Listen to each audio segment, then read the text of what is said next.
Secular versus Sacred: Religious Discourse in the Novel Snow by Orhan Pamuk. This paper is a Foucauldian discourse analysis of the novel Snow by Orhan Pamuk. It's a close textual analysis of the novel in order to study dominant discourses in the text and formation of the subjects under the dominant discourses of religion and secularism.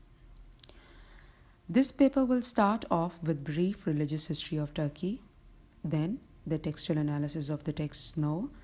Later on, it will discuss religious discourse and explore the secular discourses in the novel as well. Lastly, it will discover how institutions and individuals are used and created under the dominant discourses of secularism and religion. Something about Turkey's religious history. According to Samuel Huntington, Turkey is a torn country, which is torn between traditional Islam, followed by middle and lower middle classes, as well as elite class, which follows modern secular trends. Now, how Turkey evolved into a modern secular state?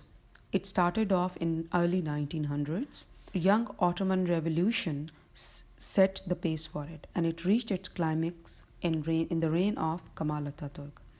Turkey has been trying to become a part of European Union for a while now, but it has not turned into a reality. Samin Khan is of the view that since the very ancient times, Ottoman Empire had been very tolerant to the different nationalities and religions, and this made Ottoman rulers so successful for a longer period of time. After 1923, Turkish administration has been staunchly secular, and Turkey got willing to shed the parochial trappings of religion, or at least relegate such attachments to one's private life in order to flow with global and cosmopolitan culture. Now I will move on to the novel Snow by Orhan Pamuk. In this novel, Pamuk narrates the story of Ka, who has been politically exiled in Germany. He returns to Turkey and he goes to his hometown Kars in order to prepare a report on the alarming rise of female suicide in the small town of Kars. There, Ka finds himself overwhelmed by the polyphonic and competing discourses of religion and secularism. Moving on, this paper will analyze the novel from Foucauldian perspective. It will be an analysis of discourse, which is dominant, subjects which are constructed under those dominant discourses, the idea of dispositive, which means an apparatus or device used by any discourse, heterotopia, which is a space of contestation, and panoptic surveillance. The dominant discourse of the novel is neither secular nor sacred. The prevailing discourse of the novel is power play among the various forces in contemporary world, namely secularists, fundamentalists, nationalists, feminists, and agnostics. Kars does not only portray the microcosmic representation of Turkey, it drops hints to the global power play actors in contemporary era as well. Discourse of the novel is divided between religion and secularism. On the one extreme, there is religion and religious discourse, which is being propagated by Islamists, religious high school, religious political party, and media.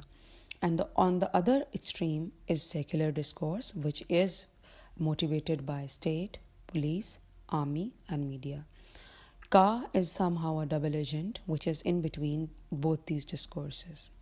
The city of Kars is a heterotopia in the novel on which different forces are fighting a war among themselves. Now, talking about religious discourse, there are multiple polyphonic religious voices. For example, there are voices of Islamists, there are voices of religious political party, there are students who are agnostics and they don't understand what religion is. There is mystical religion discourse. There is a feminist Islam here in this novel as well. Media, through its newspaper Border City Gazette, also propagates religious discourse, and Ka also every now and then talks about God. About secular discourse, how this secular state subjugates the male individual. It subjugates with the dispositive of police an army. And when talking about females, females are subjugated by police, media, army, and even by Islamists to either to wear scarves or not to wear scarves.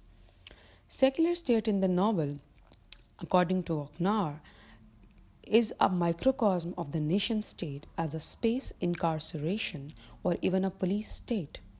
It's a dictatorship which is obsessed with making sure all groups, ideas, and media outlets that are against Kemalist ideals are repressed. The conclusion of this paper is that Snow by Orhan Pamuk incorporates multiple religious discourses in the global and cosmopolitan context, and the novel undertakes discursive formation of sacred, secular, atheist, nationalist, communist, ethnic, and gendered voices in order to illustrate the multiplicity of Turkish subversive religious experience in the current scenario.